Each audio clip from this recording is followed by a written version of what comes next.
So I'm really excited about this chat. We have Fredrik Hellberg, who has been teaching sort of immersive tools to architects at the formerly at the Architectural Association. I know he moved on with partner Laura Lesmes of the Space Popular.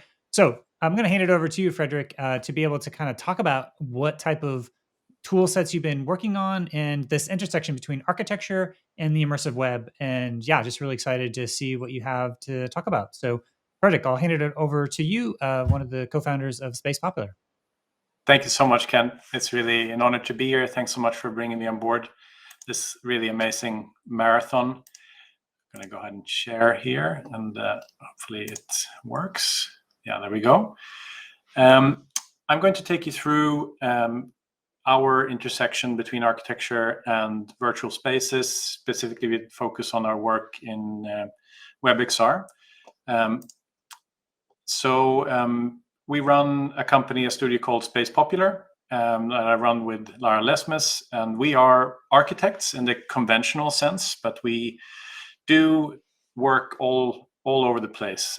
We do, as you can see here, just very quickly taking you through, we do buildings, we've done a lot of interiors and furniture, but we're perhaps most well known for our exhibitions, often commissioned by galleries or museums that in all cases have been accompanied by what we call spatial essays, which is essentially immersive films that are location sensitive. Here are some of those films that we produced. We're producing our next film will open in June in London. But more relevant to today's summit, we have also done quite a lot of work with WebXR and social VR more generally. And some of them have been speculative and some of them have been directly rolled out as actual experiences that people can actually visit. I'll put the link to some of these in the Discord and wherever it's relevant so you can visit. Just for some context, the very first space we built was actually fully speculative because we weren't really aware that this was really possible, and perhaps it wasn't really possible, at least not mainstream as it is today, or more and more mainstream, with a project called the Cloud of Resilience in 2013, which is still ongoing, which was a proposal for a global mortality rate database where people could join through their browser and interact with data at a global scale, but also interact directly at a node of remembrance, as we called it. And in our work, so that project was not actually realized. We're working on that now. In our work with WebXR, we overwhelmingly use Mozilla Hubs for a range of reasons, both because it's open and it's obviously run by Mozilla that we like to support. We have also used Sansar in the past and other platforms such as VRChat. I'm going to be talking a little bit more about these three projects today and how they relate to the topic of the summit today. So the first project I'll talk a little bit about is called Freestyle.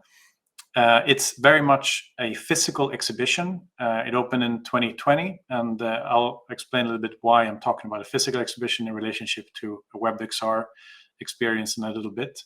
This exhibition, just generally, I'm not going to go into detail, but was about the relationship between the innovation in media and style in architecture across a 500-year period. It was the culmination of 2 years of research. And it came together in the exhibition gallery at the Royal Institute of British Architects in central London. And it featured a large model and a spatial essay or immersive film. Altogether, it sort of looked like this. So the whole room was covered with a digitally printed carpet, which served as a diagram, a temporal diagram. And throughout the exhibition space, you could experience the story that we wrote in 4 different headsets, creating 4 different acts in one film, altogether 25 minutes worth of immersive film.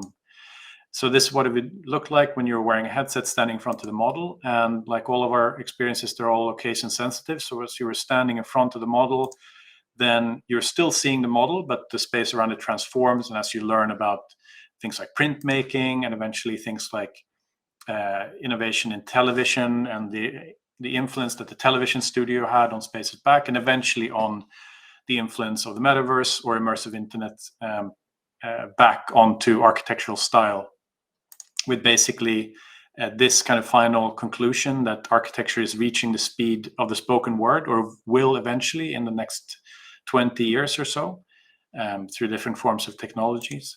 But this exhibition opened in February of 2020, so it was only open for 3 weeks. And after having worked on it for 2 years, both us and the gallery was quite devastated. And we immediately then decided to, let's not be speculative anymore, but let's build this exhibition so that it can be accessed from anyone in the world, which was a really exciting thing to do for us, and also put together something that we find is often a kind of challenge, which is the translation of a physical space into a virtual space. And we were obviously quite hampered by the fact that it had to be related to the original exhibition, but then also discovered a lot of really exciting possibilities. This is what the overall space looked like. So it's kind of like an exhibition gallery, has a floor, familiar things like walls. But the most challenging thing was, how do we bring these immersive films online? And we very simply realized that in Mozilla Hubs, you can create really, really great spherical videos that you can walk into and see into from the outside. So we created this kind of attic space where you could go in and see these films. And that then related quite directly to our latest project, which was a collaboration with Maxi in Rome, which really looked at the possibility of actually using rooms and spherical documents and spherical spaces as a way to interact with complex content in WebXR experiences. And again, we're interested in media history and interested in kind of what does it mean to document something spatially, something that is becoming more and more increasingly kind of common.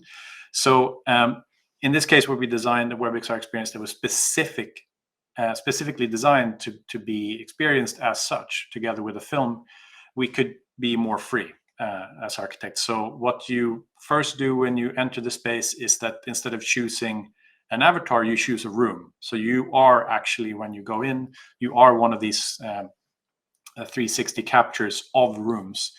So if you encounter another one in the space, then it could either be another player, another person visiting the exhibition, or simply one of the other rooms that you can experience in the exhibition, just as a kind of connection to that previous exhibition.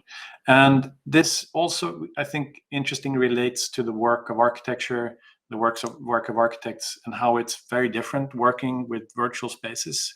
There's a project called the AA Earth Gallery, which was also commissioned very much due to the pandemic, the fact that this exhibition couldn't actually happen in physical space, with a series of paintings and artworks that we were asked to exhibit in a large open space, where we created essentially a kind of amphitheater, which was very much due to the fact of how most people who are not used to using spaces like this, how they actually enter them.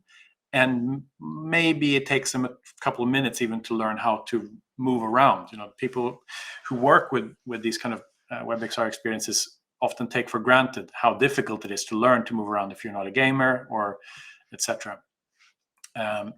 And this is also one of the projects where we started to realize that, like, in order to create social experiences, which we're really kind of mainly interested in, we actually need to have more direct references so that people can feel like they are in a shared space, really.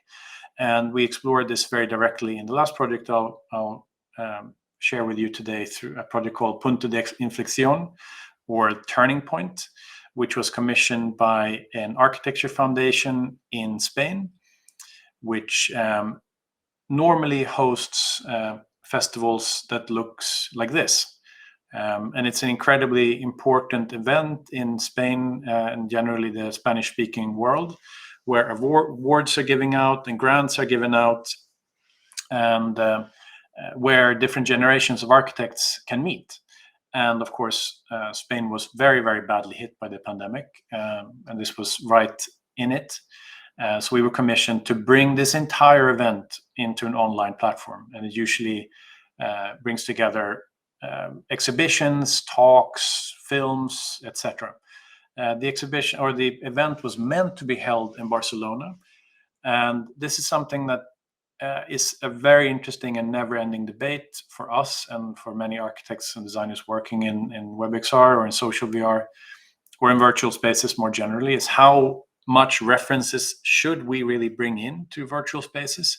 And one very common question we get as architects is when you work in virtual space, you can do anything. Things can be upside down, you can work without gravity, etc. And we then often say that in order for spaces to be really social and relatable, we need to bring in some references so that social codes can be carried through. We often see, of course, in social VR spaces where we have chairs, or we have might even be drinks, etc. There's essentially no limit, we think, to how relatable virtual spaces needs to be in some cases, specifically in this case. And this was also an exciting kind of opportunity, because the Ensanche plan of Barcelona is a kind of endless grid. So we actually then created like an endless isotropic version of Barcelona, where if you went in through one portal and out through another, then eventually you would be spawned back to the first one. So you could essentially endlessly explore it. Eventually you'd realize that you maybe have seen a space before, but it was socially very exciting. Just generally also, I should just mention that most of the work that we have done, especially more commercially like this, we work with creating landing pages specifically designed for the specific project. In this case, the website looked like this, where you could, by entry, you could choose in which type of space you wanted to enter. And this we do through Mozilla Hub's clouds, hosted on AWS servers. And once you then select where you wanted to go, you would end up in one of these spaces. So we had a space where awards were displayed, different grants and different awards are given out at this festival. There is another exhibition space on the rooftop of a big cinema space. And then there were 4 versions of this. There were also exhibition spaces for projects that had been submitted to the festival, and eventually also a large arena space for lectures and debates where they could take place. And this also relates very much to the fact, to what I said earlier, with how common it is and still that people are not used to how to move around in this sort of spaces. So these gallery spaces we designed specifically to be kind of 2.5D or almost 3D experiences, to make it easier for visitors. You'll see that there's this main walkway in the center and then a kind of garden around it. And actually, if you enter it, you would be spawned facing completely straight onto to the corridor, which meant that if you went just straight forward, you would see them as kind of web pages. Then here we have the cinema space, which looked like this when you came inside, and the award space and the arena space. And here's a still from one of the big events we organized, and also a view of the avatars that we designed specifically to be very light so that they didn't take up too much processing power. And with that, me and Lara would like to say thank you again for inviting us to this really exciting event. Awesome. Fredrik, quick question. Are any of these experiences that you showed, are they available if people want to go check them out? They are, yes. And I'm happy to, wherever it makes sense, share links to them. May I put them, I have 4 or 5 different links, 4 different links to 4 different spaces if anyone wants to check them out. Okay, maybe in the Discord and then the private chat, and we can sort of restream it out. But thank you so much, Fredrik, for giving that tour de force of all the different architecture. For me, the intersection between architects and architecture and what's happening in virtual spaces is one of the most exciting spaces, because I think the architects bring a whole other design practice of their, one of the most interdisciplinary practices of all the different design disciplines. And so just adding the virtual layer just makes sense to see, adding all the different interaction and virtual and gaming aspects. So very excited to see the evolution of your work, and thanks for giving a little sneak peek. So with that, let's move on.